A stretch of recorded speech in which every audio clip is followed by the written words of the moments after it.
ازيكم عاملين ايه؟ ان شاء الله يا رب تكونوا بخير.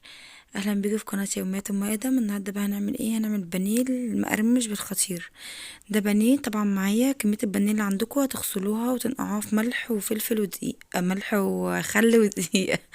هنا طماطم وفلفل ونص ليمونه وخمس فصوص توم.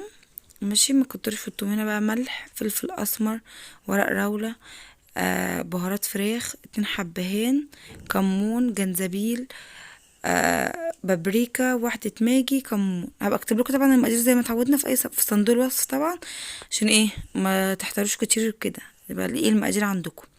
هنا بقى كل المكونات ديت فين؟ في الخلاط، بعد عصرة الليمون طبعا. هعصرها مش هخليها، اللي هي الايه، الطماطم والفلفل وال والليمون هعصره، والثوم.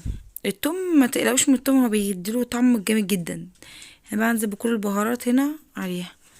ممكن بقى لو عايزين تعملوا الحاجات دي كلها تبقى البودر وعلى زبادي وشوية خل وكده عادي، بس انا اتعودت على الطريقة ديت وبحبها. يعني ايه، انا خلاص خدت ان الطريقة ديت اتعمدت ان انا اعملها على طول، فعشان كده ايه مش بغيرها. هنا بقى طبعا هحط شوية مية طبعا عشان اضرب كل المكونات ديت في الخلاط. وطبعا هحط، ممكن تحطوا سنة خل. انا بقى احط مثلا كمية المية المناسبة، ما تقلقوش يعني. واضرب بقى كل المكونات ديت وايه، هصفيها ومش هاخد بس غير المية بتاعتها. هرمي التفل بتاعها، هاخد الايه المية عشان ايه يبقى سهل عليا بعد كده في البانيه. هنزل بقى بالبانيه. انتوا اسعار البانيه عاملة عندكم ايه؟ انا هنا عاملة 135 الكيلو. الكيلو عامل 135، 135 جنيه. فانتوا قولوا لي بقى ايه، اكتبوا لي في الكومنتات الاسعار عاملة عندكم ايه يعني. فهنا بقى احط كمية البانيه وايه وهقلبه كده. عفوا يعني انا قلبته بايدي على طول، بس انا طبعا بغسل ايدي على طول بالصابونه وكده، فايه ما تقلقوش يعني. وبعدين احنا اللي هناكل يعني، مش محدش غريب. هنا بقى ايه هغطسه كده في التتبيله، وبعد كده بقى ايه هوديه التلاجة لمده ساعه واتنين.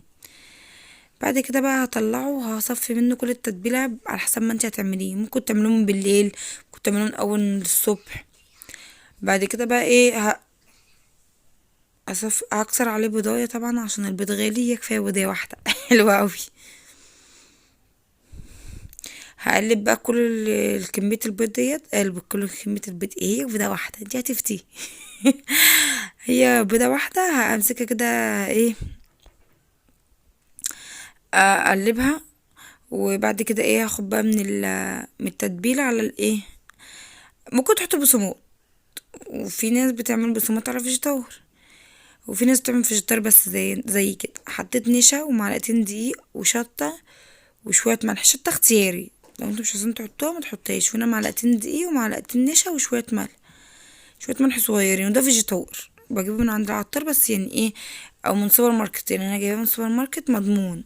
فيجيتار سايب كده بجيب ايه واخليه عندي مضمون جامد جدا. يعني هو كريسبي على ايه، على فيجيتار. بجيب حراق على بارد، يعني ايه من ده على ده. هنا بقى ناخد بالايه، بالمعلقه كده وايه. بس اهم حاجه ما نبدلش ايدنا الاتنين، عشان ايه ما نحسش بقى ان هو عمل بقى كور ولا تلزق في ايدينا والكلام ده. يعني نمسك بايد والايد التانية نحط فيها ايه في الفيجيتار.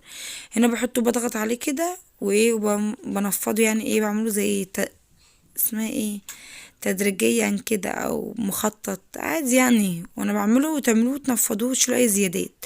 وبعد كده انا برصه بقى على صينية كبيرة او طبق كبير. وبعد كده ايه هندخله بقى طبعا التلاجة حوالي نص ساعة، ساعة، على حسب ما ممكن تحطوه في الفريزر. لو انتوا مش ايه، مش تعملوه في ساعتها يعني مش هتاكلوا منه، ممكن تطلعوه في اي وقت ينفع يعني. وكمان جوه اخر الليل بقى تطلعوا قطعتين كده وتقلوهم على طول مع شويه بطاطس محمره وكاتشب وتاكلوا. وبعد كده نضرب. الجوع في الشتاء يعني جوع فظيع، كل شويه عايزه تاكلي يعني كل شويه. هنا بقى بعد ما خلصت الكميه هي كلها، هحطه بقى في التلاجة حوالي ساعتين. وبعد كده هي هقليه. وهنا بقى لي جنب بطاطس محمرة. هنا بقى هو ده الشكل النهائي. اقلب بطاطس وكاتشب وجرجير. انا بحب بقى احط ايه شويه كاتشب كده في الرغيف، وعليهم البطاطس، وعليهم الف- وعليهم البانيه والكاتشب بقى كده، والف الرغيف واكل، والجرجير طبعا فوق. بصوا زي ما انتم شايفين كده اهوت. بصوا عامل ازاي، يعني كان مقرمش جدا والتتبيله ماسكه فيه وزي الفل يعني، والله كان طعمه حلو جدا. بس كده يا حبايب قلبي، اشوفكم في فيديو جديد، ومع السلامه.